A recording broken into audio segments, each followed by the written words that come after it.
ಬಿಜೆಪಿಯ ಬತ್ತಳಿಕೆಯಲ್ಲಿರುವಂತಹ ಬ್ರಹ್ಮಾಸ್ತ್ರ ಅಂದ್ರೆ ಅದು ಪ್ರಧಾನಿ ನರೇಂದ್ರ ಮೋದಿ ಅವರು. ರಾಜ್ಯದಲ್ಲಿ ಈ ಬ್ರಹ್ಮಾಸ್ತ್ರವನ್ನ ಪ್ರಯೋಗ ಮಾಡಲಿಕ್ಕೆ ಈಗಾಗಲೇ ದಿನಗಣನೆ ಶುರುವಾಗಿದೆ. ಅದಕ್ಕೆ ಸಿದ್ಧತೆಯನ್ನು ಕೂಡ ರಾಜ್ಯ ಬಿಜೆಪಿಯ ನಾಯಕರುಗಳು ಮಾಡಿಕೊಳ್ತಾ ಇದ್ದಾರೆ.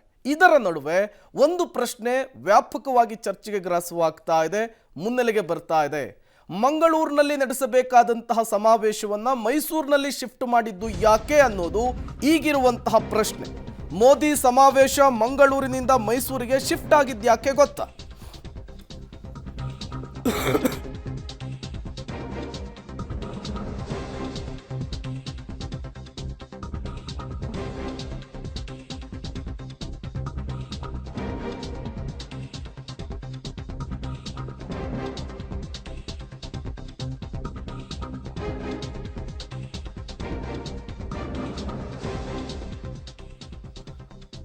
ಬಿಜೆಪಿಯ ಹೈಕಮಾಂಡ್ ತಲುಪ್ತಾ ಕ್ಯಾಸ್ಟ್ ಪಾಲಿಟಿಕ್ಸ್ ರಿಪೋರ್ಟ್ ಅನ್ನುವಂತಹ ಪ್ರಶ್ನೆ.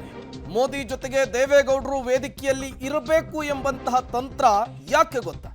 ಬಿಜೆಪಿ ಜೆಡಿಎಸ್ ಮೈತ್ರಿಗೆ ಒಳಗೊಳಗೆ ಕ್ಯಾಸ್ಟ್ ಗುನ್ನ ಕೊಡ್ತಾ ಇದ್ದಾರೆ ಡಿಕೆಶಿ ಸಿದ್ದು. ಮೈತ್ರಿ ಭಂಗ ಮಾಡಿದ್ರೆ ಮಾತ್ರ ಓಲ್ಡ್ ಮೈಸೂರು ಕ್ಯಾಪ್ಚರ್ ಮಾಡಬಹುದು ಅನ್ನುವಂತಹ ಲೆಕ್ಕಾಚಾರ ಇದೆ. ಹಾಗಾದ್ರೆ ಕಾಂಗ್ರೆಸ್ ನಾಯಕರ ತಂತ್ರಗಾರಿಕೆಯ ರಿಪೋರ್ಟ್ ಏನು? ಮೋದಿ ಸಮಾವೇಶ ಬೆಂಗಳೂರಿನಿಂದ ಮೈಸೂರಿಗೆ ಶಿಫ್ಟ್ ಆಗಿದ್ಯಾಕೆ ಗೊತ್ತಾ?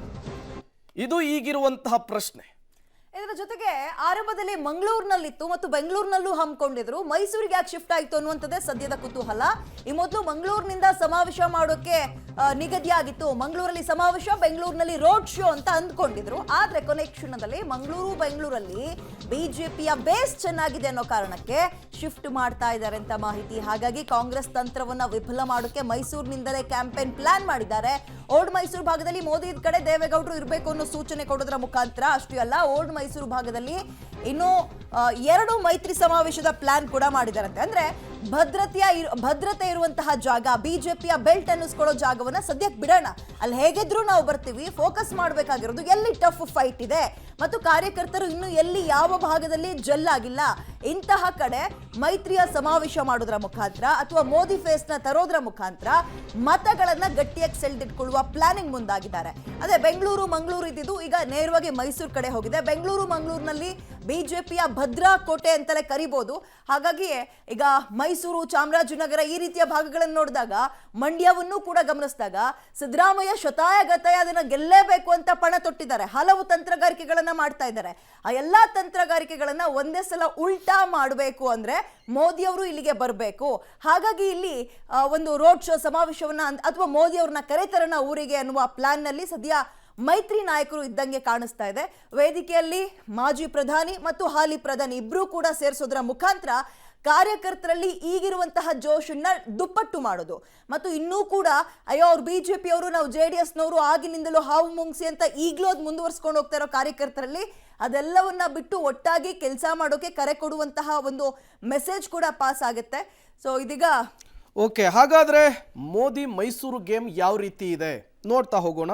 ಮೈತ್ರಿ ಸಕ್ಸಸ್ ಅನ್ನ ತಡಿಲಿಕ್ಕೆ ಕಾಂಗ್ರೆಸ್ನಿಂದ ಒಕ್ಕಲಿಗ ಗೇಮ್ ಅನ್ನ ಪ್ಲೇ ಮಾಡಲಾಗ್ತಾ ಇದೆ.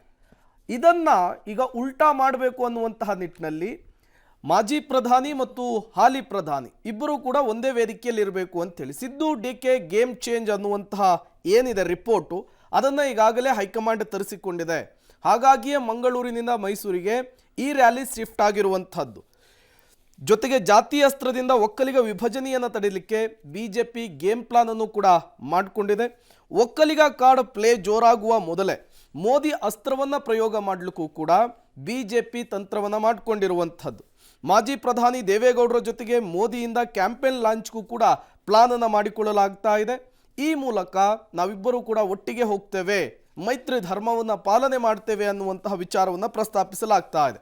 HDD ಜೊತೆಗೆ ಮೋದಿಯಿಂದ ಕ್ಯಾಂಪೇನ್ ಲಾಂಚ್ ಮಾಡುವ ಮೂಲಕ ಒಂದು ಹೊಸ ಕಾರ್ಡನ್ನು ಇಲ್ಲಿ ಬಿಜೆಪಿ ಪ್ಲೇ ಮಾಡಿದಂತೆ ಕಾಣಿಸ್ತಾ ಇದೆ.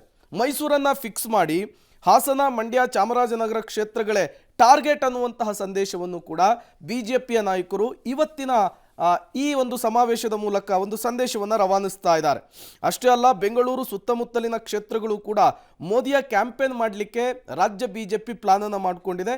ಈ ಮೂಲಕ ಮೋದಿ ಅಲೆಯಲ್ಲಿ ಮತ್ತೊಮ್ಮೆ ಗೆಲುವಿನ ದಡ ಸೇರಬೇಕು ಅನ್ನುವಂತಹ ಒಂದು ಮಹಾ ಸ್ಟ್ರಾಟಜಿ ಕೂಡ ಇಲ್ಲಿ ವರ್ಕ್ ಆದಂತೆ ಕಾಣಿಸ್ತಾ ಇದೆ. ತುಮಕೂರು ಚಿತ್ರದುರ್ಗ ಸೇರಿ ಒಂದು ಸಮಾವೇಶವನ್ನು ಫಿಕ್ಸ್ ಮಾಡುವ ಬಗ್ಗೆಯೂ ಕೂಡ ಈಗಾಗಲೇ ತಂತ್ರವನ್ನು ಹೆಣೆಯಲಾಗಿದೆ. ಮೋದಿ ಸಮಾವೇಶಗಳಲ್ಲಿ ಮಾಜಿ ಪ್ರಧಾನಿ ದೇವೇಗೌಡರನ್ನ ಕೇಂದ್ರೀಕರಿಸಲಿಕ್ಕೆ ಗೇಮನ್ನು ಮಾಡಿರುವಂಥದ್ದು. ಈ ಮೂಲಕ ನಾವು ಮೈತ್ರಿ ಧರ್ಮವನ್ನು ಪಾಲನೆ ಮಾಡ್ತಾ ಇದ್ದೇವೆ, JDS ಜೊತೆಗೆ ನಮ್ಮ ಹೊಂದಾಣಿಕೆ ಚೆನ್ನಾಗಿದೆ, ಹಾಗಾಗಿ ಈ ಬಾರಿ ನಾವು ಮೈತ್ರಿ ಮೂಲಕ ರಾಜ್ಯದಲ್ಲಿ ಕಾಂಗ್ರೆಸ್ ಅನ್ನು ಮಣಿಸಲಿಕ್ಕೆ ಸಿದ್ಧವಾಗಿದ್ದೇವೆ ಅನ್ನುವಂತಹ ಒಂದು ಸಂದೇಶವನ್ನು ರವಾನಿಸುವ ಮೂಲಕ 28ಕ್ಕೆ 28 ಕ್ಷೇತ್ರವನ್ನು ಗೆಲ್ಲಲಿಕ್ಕೆ BJP ಮುಂದಾದಂತೆ ಕಾಣಿಸ್ತಾ ಇದೆ. ಹಾಗಾಗಿಯೇ ಈ ಸಮಾವೇಶವನ್ನು ಮಂಗಳೂರಿನಿಂದ ಮೈಸೂರಿಗೆ ಶಿಫ್ಟ್ ಮಾಡಿರುವಂಥದ್ದು. ಇದೇ ವಿಚಾರಕ್ಕೆ ಸಂಬಂಧಪಟ್ಟಂತೆ ಮತ್ತಷ್ಟು ಡೀಟೇಲ್ಸ್ ಅನ್ನು ಕೊಡ್ತಾರೆ ನಮ್ಮ ಪೊಲಿಟಿಕಲ್ ಬ್ಯೂರೋ ಹೆಡ್ ರವೀಶ್. ನೇರ ಸಂಪರ್ಕದಲ್ಲಿ ಜಾಯ್ನ್ ಆಗಿದ್ದಾರೆ. ರವೀಶ್, ತೀವ್ರ ಕುತೂಹಲ ಕಾರಣವಾಗ್ತಾ ಇದೆ ಬಿಜೆಪಿಯ ಮನೆಯಲ್ಲಾಗ್ತಾ ಇರುವಂತಹ ಒಂದಿಷ್ಟು ಬೆಳವಣಿಗೆಗಳು. ಸಡನ್ ಆಗಿ ಮಂಗಳೂರಿನಿಂದ ಮೈಸೂರಿಗೆ ಪ್ರಧಾನಿ ನರೇಂದ್ರ ಮೋದಿ ಅವರ ಸಮಾವೇಶ ಶಿಫ್ಟ್ ಆಗಲಿಕ್ಕೆ ಏನೆಲ್ಲ ಕಾರಣ ಇರಬಹುದು, ಬಿಜೆಪಿಯ ವರಿಷ್ಠರ ಲೆಕ್ಕಾಚಾರ ಏನಿರಬಹುದು ಅಂತ ಹೇಳಿ ರವೀಶ್?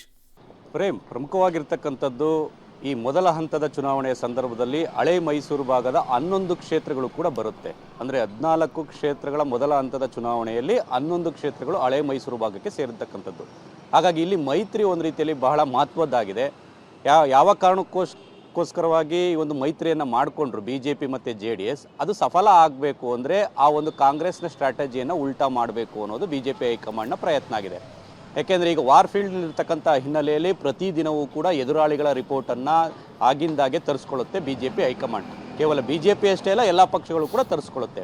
ಈ ಹಿನ್ನೆಲೆಯಲ್ಲಿ ಎಲ್ಲೋ ಒಂದು ಕಡೆ DK ಶಿವಕುಮಾರ್ ಮತ್ತು ಸಿದ್ದರಾಮಯ್ಯನವರು ಓಲ್ಡ್ ಮೈಸೂರನ್ನು ಕ್ಯಾಪ್ಚರ್ ಮಾಡೋದಕ್ಕೆ ಬೇರೆ ಬೇರೆ ರೀತಿಯ ಸ್ಟ್ರಾಟಜಿಗಳನ್ನು ಮಾಡ್ತಾ ಇದ್ದಾರೆ. ಜೊತೆಗೆ ಒಕ್ಕಲಿಗ ಒಂದು ಮತ ವಿಭಜನೆಗೂ ಕೂಡ ಒಂದು ರೀತಿಯಲ್ಲಿ ಕೈ ಹಾಕಿದ್ದಾರೆ ಅನ್ನೋದು ರಿಪೋರ್ಟ್ ಅವ್ರು ಕೈ ಸೇರಿದೆ. ಹಾಗಾಗಿ ಮಂಗಳೂರಿನಲ್ಲಿ ಏನಿದ್ರೂ ಕೂಡ ಈಗಾಗಲೇ ಹಿಂದುತ್ವ ಅಲೆ ಇದೆ, ಕರಾವಳಿ ಅಂದರೆ BJP ಬೇಸ್ಡ್, ಅಲ್ಲಿ ದೊಡ್ಡ ಮಟ್ಟದ ಸಮಾವೇಶ ಮಾಡೋದ್ರ ಬದಲು ಅಲ್ಲಿ ಒಂದು ರೋಡ್ ಶೋಗೆ ಸೀಮಿತ ಮಾಡೋಣ, ಆ ಒಂದು ಸಮಾವೇಶವನ್ನು ಮೈಸೂರಿಗೆ ಶಿಫ್ಟ್ ಮಾಡ್ಕೊಳ್ಬೇಕು ಅನ್ನೋದು ಕೂಡ BJP ಹೈಕಮಾಂಡ್ನ ಒಂದು ಸರ್ವೆ ರಿಪೋರ್ಟನ್ನು ಆಧರಿಸಿ ತೀರ್ಮಾನವನ್ನು ತೆಗೆದುಕೊಂಡಿತು. ಆ ಕಾರಣಕ್ಕೋಸ್ಕರವಾಗಿ ಮೈಸೂರಿನಿಂದಲೇ ಒಕ್ಕಲಿಗ ಒಂದು ಭದ್ರಕೋಟೆ ಒಂದು ಏನಿತ್ತು ಅದನ್ನು ಕೂಡ ಒಂದು ರೀತಿಯಲ್ಲಿ ಲಾಂಚ್ ಮಾಡ್ಕೊಳ್ಳೋದಕ್ಕೆ ಅನುಕೂಲ ಆಗುತ್ತೆ ಅನ್ನೋ ದೃಷ್ಟಿಯಿಂದ ಮೋದಿ ಮತ್ತು ದೇವೇಗೌಡರ ಜೊತೆಯಲ್ಲೇ ಮೈಸೂರಿನಲ್ಲಿ ಒಂದು ರೀತಿಯಲ್ಲಿ ಕ್ಯಾಂಪೇನನ್ನು ಲಾಂಚ್ ಮಾಡೋದಕ್ಕೆ ಪ್ಲಾನ್ ಮಾಡ್ಕೊಂಡಿದೆ.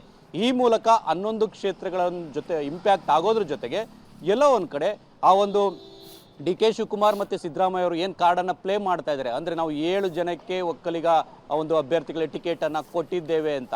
ಹಾಗಾಗಿ ಈ ಒಂದು ತಂತ್ರಗಾರಿಕೆಯನ್ನು ಉಲ್ಟಾ ಮಾಡೋದ್ರ ಜೊತೆಗೆ ದೇವೇಗೌಡರು ಮತ್ತು ಮೋದಿಯವರ ಕ್ಯಾಂಪೇನ್ ಜೊತೆಗೆ BJP ಮತ್ತು JDS ಒಟ್ಟಾಗಿದೆ ಅನ್ನೋ ಸಂದೇಶವನ್ನು ಕೂಡ ಸಾರೋದಕ್ಕೆ ಪ್ಲಾನ್ ಮಾಡ್ಕೊಂಡಿದ್ದಾರೆ.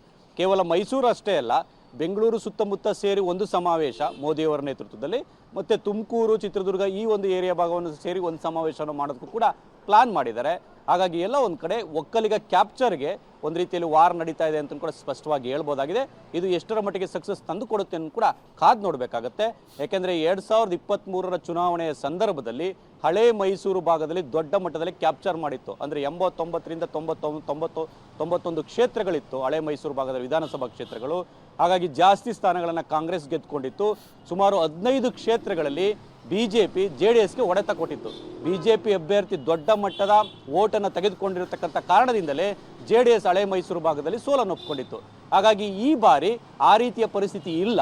ಆದರೆ ಇದನ್ನು ಎಲ್ಲ ಒಂದು ಕಡೆ ಕಾಂಗ್ರೆಸ್ಗೆ ಟಕ್ಕರ್ ಕೊಡಬೇಕು ಅನ್ನೋ ನಿಟ್ಟಿನಲ್ಲೂ ಕೂಡ ಪ್ಲಾನ್ ಮಾಡ್ಕೊಂಡಿದ್ದಾರೆ.